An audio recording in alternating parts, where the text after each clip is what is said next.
इसकी बहन की है जिनका नाम है होलिका। होलिका आई, भैया भैया ये क्या करना चाहते? ये नियम है संसार का कि जो इंसान जिस पेड़ को अपने हाथ से लगाता है ना, उस पेड़ को वो इंसान स्वयं नहीं काटता। ये तो तुम्हारा बेटा, इसको अपने हाथों से क्यों मारो? हिरण्यकश्यप का ये बेटा नहीं है बहन, ये बेटा के रूप में मेरा बहुत बड़ा शत्रु आ गया, इसको तो मारना चाहिए। होलिका बुआ बोली आप ना मारो तो हम ही मारो। अरे बहन हो तो ऐसी हो तो आप मार दो ना। होलिका बुआ बोली हम मार देंगे।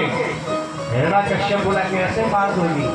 होलिका बोली देखो हमारे पास शीतल चीज है, इतना शीतल है, इतना ठंडा है, इसको तोड़ करके अगर हम आगी में भी बैठ जाएंगे तो आगी मुझे जला नहीं सकती। महाराज लगाओ लकड़ियों का ढेर, हम प्रहलाद को लेकर गोद में बैठ जाएंगे, शीतल चीर ओढ़ लेंगे, लगा देना आग, काम हो जाएगा।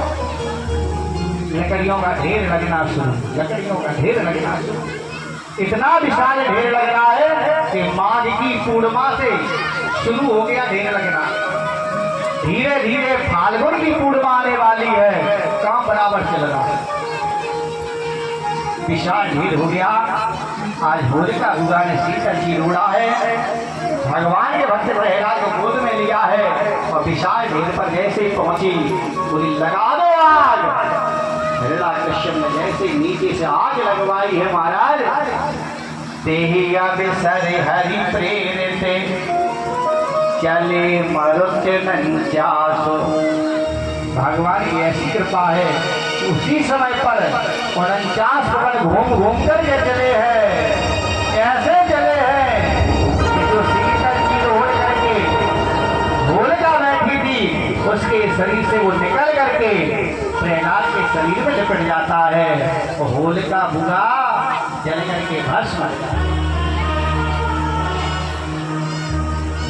जो अपराध भगत सन करही राम रोष पावन सोई जलही।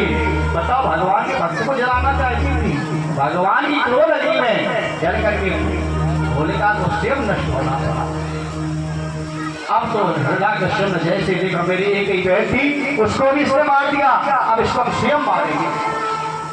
अग्नि खंभ तैयार करवाया, पकड़ लिया प्रहलाद को। बता प्रहलाद तू मरेगा या नहीं मरेगा?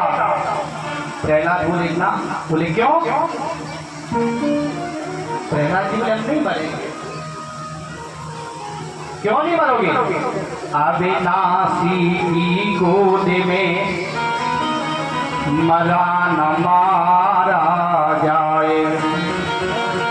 हमारे भगवान का नाम, मेरे नारायण का नाम अविनाशी है, जिनका कभी विनाश नहीं हो सकता, और जब तक उनको नहीं तो मार पाओ तब तो हम कैसे मरेंगे? हिरण्यकश्यप का तुम्हारा नाम है कहाँ, पहले तुम्हारे राम को मार दो। प्रहलाद जी ने कहा पिताजी पिता हमहू में राम, ओ पिता तुम हो में राम है, ना मानो तो खम लख ली। जो आपने मुझे मारने के लिए अग्नि खंभ तैयार किया है, इस खंभे में भी मुझे अपने भगवान दिखाई पड़े। भगवान ने तुरंत एक चींटी का रूप धारण कर लिया, अग्नि खंभ पर भगवान चींटी बन करके बार बार ऊपर जा रहे हैं, बार बार नीचे आ रहे हैं, बार बार ऊपर जा रहे हैं। प्रहलाद घबरा नहीं जाना, ये खंभ गर्म नहीं है, अगर ये अग्नि खंभ होता तो अग्नि पर चींटी जीवित नहीं घूमेगी। प्रहलाद बोले वाहे प्रभु। हिरण्यकश्यप का कहाँ है तेरा राम? बोले खंभे में ही मुझे तेरा राम दिखाई पड़ रहा है। हिरण्यकश्यप ने तुरंत यहाँ से तलवार को निकाला और घुमा करके जैसे खंभे में प्रहार किया है, खंभा फट जाता है। गड़ गड़ गड़ानो खंभे फाटो चल चलाए के निकशियो नरेना हरि को रूपी अति भयावनो। कट कट कट कटावे गावे लप लप लप लपावे जीवो अगर कर फलानो मानो आयो बिहालो है। बोले नरसिंह भगवान की। खंभा फट जाता है, नरसिंह भगवान हो जाते हैं।